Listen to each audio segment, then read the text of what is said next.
तबीयत अब भी थोड़ी डामाडोल है, लेकिन आया मेला एक वीडियो तो बनाना पड़ेगा यार, क्योंकि भारत और यूएसए का मैच है। और उस मैच के साथ साथ the warm up show with Jatin Sapru में एक और बात भी ये करनी थी कि बड़े जो हमारे क्रिकेट के चाहने वाले हैं उनका मानना भारत और पाकिस्तान मैच के बाद ना कि यार पाकिस्तान ना मैच हार गई। मतलब पाकिस्तान ने ना अप्लाई नहीं किया अपने आप को, और वीक थी पाकिस्तान, कैसे हार सकते हैं, 120 रन तो बनाने थे। तो it is more like Pakistan lost the game less than India one the match. यार हम जब भी ऑस्ट्रेलिया की बात करते हैं, ऑस्ट्रेलिया वर्ल्ड कप जीत जाता है, तो क्यों बात करते हैं? क्या ऑस्ट्रेलिया हमेशा स्किल में आगे होती है? नहीं, ऑस्ट्रेलिया आगे होती है अपनी मेंटल स्ट्रेंथ में। ऑस्ट्रेलिया की मेंटल स्ट्रेंथ उनकी सबसे बड़ी ताकत है, और भारत और पाकिस्तान के मैच में इंडिया की मेंटल स्ट्रेंथ पाकिस्तान से कहीं गुना आगे थी। पाकिस्तान हमेशा अनप्रिडिक्टेबल होती है। उसकी वजह क्या है? दैट यू डोंट एक्सपेक्ट कि हमेशा वो डिसिप्लिन परफॉर्मेंस आएगी। इंडिया ने 20 ओवर ऐसे बॉलिंग करी जैसे इंडिया जानती थी वो मैच वही जीतने वाले हैं।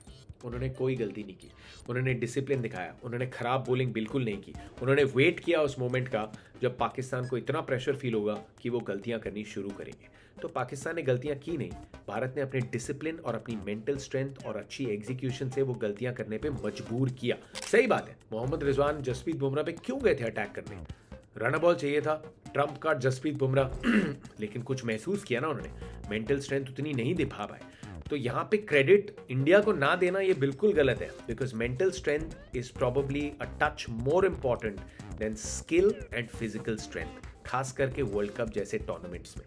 तो इंडिया को क्रेडिट ज़्यादा देना चाहिए जिस तरीके की कंबाइंड परफॉर्मेंस इंडिया ने दी, अपनी फील्डिंग के साथ, अपनी बॉडी लैंग्वेज के साथ, अपने एटीट्यूड के साथ, एंड अबव ऑल अपनी बॉलिंग प्लान्स और एग्जीक्यूशन के साथ। So for me this is one of India's most famous and most phenomenal wins, batting से भी कहीं ज़्यादा, बिकॉज बैटिंग में कभी कभी हो सकता है एक या दो प्लेयर की ब्रिलियंस हो, लेकिन यहाँ पे पूरे 11 प्लेयर्स की ब्रिलियंस ऑन द फील्ड और 6 प्लेयर्स की ब्रिलियंस विद द बॉल एक साथ मैच जिता के गई है। So to me this is a very very big win for India. अब यूएस के अगेंस्ट आज इंडिया क्या कर सकती है? इट विल बी गुड अगर कुछ और प्लेयर्स के थोड़े और रन बन जाते हैं। Feel good factor, Virat Kohli ने ओपनिंग रोल अपनाया है और उस तरीके से खेल रहे हैं जिसकी आवश्यकता है। अगर आप 8 तक बैटिंग खिला रहे हैं, so then you don't want anyone to craft runs, फिर आप चाहते हैं सब इम्पैक्ट के लिए खेलें, एंड विराट कोहली भी इम्पैक्ट के लिए खेल रहे हैं। 2 बार जल्दी आउट हुए, शायद मन में आएगा कि यार ये तो विराट के खेलने का तरीका नहीं है, थोड़ी जल्दबाजी कर रहे हैं, बट दैट्स फाइन। आप 8 तक बैटिंग खिला रहे हैं और जिस दिन बैट चल गया, this is what T20 cricket is. 8 player खेल रहे हैं, उसमें से 6-7 लोग भी 30-35 रन बना देते हैं, that's enough. So I think India has wholeheartedly taken this approach, but just for a feel good factor, Virat के 30-35 अच्छे रन बन जाएं, सेम विद रोहित, सूर्य कुमार यादव को थोड़े और रन मिल जाएं, that's what I'm hoping India gets with the bat. Ball के साथ क्या कुलदीप या यूटी में से किसी को एक गेम मिल सकती है? आप शायद एक पेसर को रेस्ट कर सकते हैं, और इन दोनों स्पिनर्स, ये दोनों लेगीज कोई T20 वर्ल्ड कप का मैच नहीं खेले, और वेस्ट इंडीज़ में इनका रोल बढ़ जाएगा। वेस्ट इंडीज़ में 3 पेसर्स नहीं, आई थिंक 3 स्पिनर्स खेलेंगे, तो उसकी क्या एक झलकियाँ देख सकते हैं। न्यूयॉर्क की विकेट भी शायद थोड़ी थकी हो, and you might want to give USA के सामने एक रिस्ट स्पिनर को मौका, that's an equally attacking option. So I think India could play 1 wrist spinner instead of 1 extra pacer इस मैच में। अब इसके पहले कि मैं आपको रोहित शर्मा का एक इंटरव्यू दिखाऊं, जो कि मैंने एडिडास के लिए किया था, जो पूरा वीडियो में डाल चुका हूँ वो यहाँ पे दिखाने वाला हूँ। उनके गली क्रिकेट बैकयार्ड माइंडसेट के बारे में। बैकयार्ड माइंडसेट है कि भाई आप अपने आप को हाई प्रेशर मोमेंट्स में याद दिलाओ कि आपने क्रिकेट खेलना क्यों शुरू किया था, स्पोर्ट के प्रति प्यार के लिए। तो उनके गली क्रिकेट की कुछ मेमोरीज की तरफ जा रहे हैं, लेकिन उसके पहले यूएस के 1-2 प्लेयर्स के बारे में बता दूं, क्योंकि ये match Aadhaar card holders versus green card holders के बीच में है, और ये ग्रीन कार्ड होल्डर्स में नंबर 1 है मोनांक पटेल, जो उतरेंगे टॉस पे रोहित के साथ। It be a big proud moment. Anand Gujarat में जन्मे, नाडियाड में अक्षर पटेल जन्मे थे, तो ऑलमोस्ट पड़ोसी हैं। 2010 में ग्रीन कार्ड मिला, 2016 में न्यू जर्सी सेटल हो गए। गुजरात को रिप्रेजेंट किया अंडर 16, अंडर 19। इनके पिताजी दिलीप भाई विकेट कीपर बैटर थे, और ये यूएस के पहले बैटर बने थे जिन्होंने 50 ओवर फॉर्मेट में एक 100 लगाया। So it will be a special moment for him. Corey Anderson New Zealand से आते हैं, अपने सौरभ नेत्रवलकर, जिनके वीडियोस अभी इंस्टाग्राम पे बड़े पॉपुलर हो रहे हैं, यूकेलेली लेके बजाते हैं मैच के बाद, मराठी गाने गाते हैं, ऑरेकल कंपनी में काम करते हैं, सॉफ्टवेयर इंजीनियर हैं। अंडर 19 वर्ल्ड कप खेले थे 2010 में। इनके टीममेट्स थे KL Rahul, Mayank Agarwal, Jaydev Unadkat, Harshal Patel, Sandeep Sharma.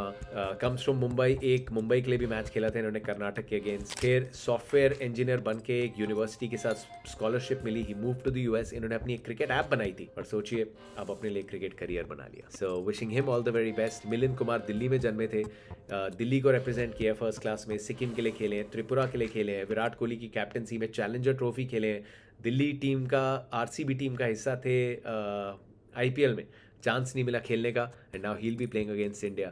Steven Taylor और एरन जोन्स के वेस्ट इंडीज़ कनेक्शन है। स्टीवन टेलर के grandfather inspired him to play cricket, और इनके ग्रैंडफादर जो है वो शेफील्ड क्रिकेट खेले थे जमैका में, स्टीवन टेलर के। इन्होंने भी फर्स्ट क्लास क्रिकेट खेला है जमैका में। एरन जोन्स ने बारबेडोस के लिए क्रिकेट खेला है। आंड्रियस गाउस साउथ अफ्रीका ने, उन्होंने उनके लिए अंडर 19 खेला है।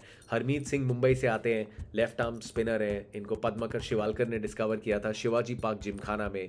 वो 2010 का अंडर 19 वर्ल्ड कप खेले इंडिया के लिए। अली खान पाकिस्तान से आते हैं।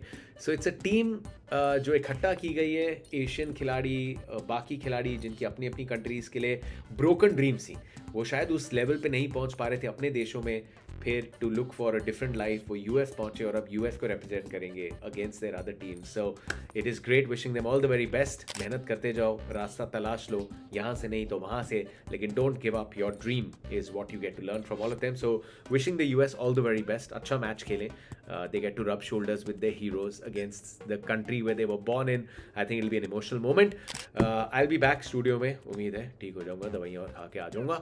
लेकिन आप देखिए रोहित शर्मा का interview, and I'll see you from the studio. कुछ याद है कोई दूसरी विंग का लड़का या कोई दूसरी मोहल्ले का, किसी गली का, बिल्डिंग का, कोई थी ऐसी राइवलरी? बहुत थी है, मतलब अनलिमिटेड। आई कांट रिमेंबर, मतलब मैं काउंट नहीं कर पाऊंगा क्योंकि मैं जब 8 साल का था, 8 साल से 11 साल तक मैंने ये टेनिस बॉल क्रिकेट खेला है। मेरे को सामने वाले दूसरे बिल्डिंग से ऑफर आती थी कि हमारे लिए खेल, हम तेरे को 10 रुपया देंगे, 20 रुपया देंगे, जो भी है। तो टेनिस बॉल का जो कल्चर है ना, जहाँ पे मैं रहता था बोरीवली, वहाँ पे बहुत बड़ा है, काफ़ी सीरियसली लिया जाता है। लोग आते हैं देखने के लिए, 5,000 10,000 लोग आते हैं देखने के लिए। मुझे अभी भी याद है कि टेनिस बॉल में भी, जैसे अभी क्रिकेट में हम जब बड़े हो रहे थे, हमने नाम सुना है Sachin Tendulkar, Glenn McGrath, Shane Warne, Ricky Ponting, तो वैसे ही टेनिस बॉल में भी बहुत से नाम होते थे और है, अभी भी होंगे, I am pretty sure. But जब मैं खेलने जाता था ना, मुझे पता था कि ये भाई यार ये लड़का सॉलिड बॉलर है, थोड़ा संभाल के खेलना पड़ेगा इसके सामने। जो इंटरनेशनल क्रिकेट में होता है ना, एग्जैक्टली वहाँ पर भी सेम चीज़ होता है, बट उतना बढ़ावा नहीं दिया जाता है, लोग नहीं आते वहाँ पर, और उतनी बातचीत नहीं होती, टेलीकास्ट नहीं होता है। But it's what we are talking about is वहाँ पे फ्यूचर्स बनते हैं 100%. So yes. that's the backyard mindset as it's called. And that's what we're talking a lot about in the interview. जो असली प्यार है, because there's no conditions. You're not playing the game there because you want to achieve something. Correct. You're playing the game there because you love the game. And that is where, your first जो cricket से आज भी इतना प्यार है, it is because of those roots, right? It is because of that backyard mindset. बिल्कुल, मैं आज जो भी हूँ, ये बिल्ड जो फाउंडेशन जो बनता है वो वहाँ से बना है। मैंने बहुत टेनिस क्रिकेट खेला है और काफ़ी कंपेटिटिव टेनिस क्रिकेट खेला है, क्योंकि अगर आप सही नहीं खेलोगे, हारोगे, या वहाँ पे मारा मारी भी होता था। अरे ये तो अब ओपन कर दिया। हाँ बिल्कुल, तो इतना कंपेटिटिव होता था ये, क्योंकि वहाँ पे यार जैसे अभी हमारे पास यहाँ पर डिजिटल स्कोरबोर्ड होता है, वहाँ पे डिजिटल हाथ से स्कोरिंग होता है, तो स्कोरिंग में उल्टे सीधे स्कोर लगा देते थे। ऐसा होता था ना, अंपायर का बंदा बैठा है, अंपायर गलत चीजें करता था, वाइड बॉल को वाइड नहीं देता था, नो बॉल नो, तो ये सब चीज होता था। तो उसमें क्या है, आप बहस करने लगोगे ऑपोजिशन के साथ, अंपायर के साथ, तो एक टसल तो होता ही है उसमें। तो कभी ह्यूमन पुल शॉट लगाया कोई? नहीं, अभी तक तो नहीं, कभी भी नहीं।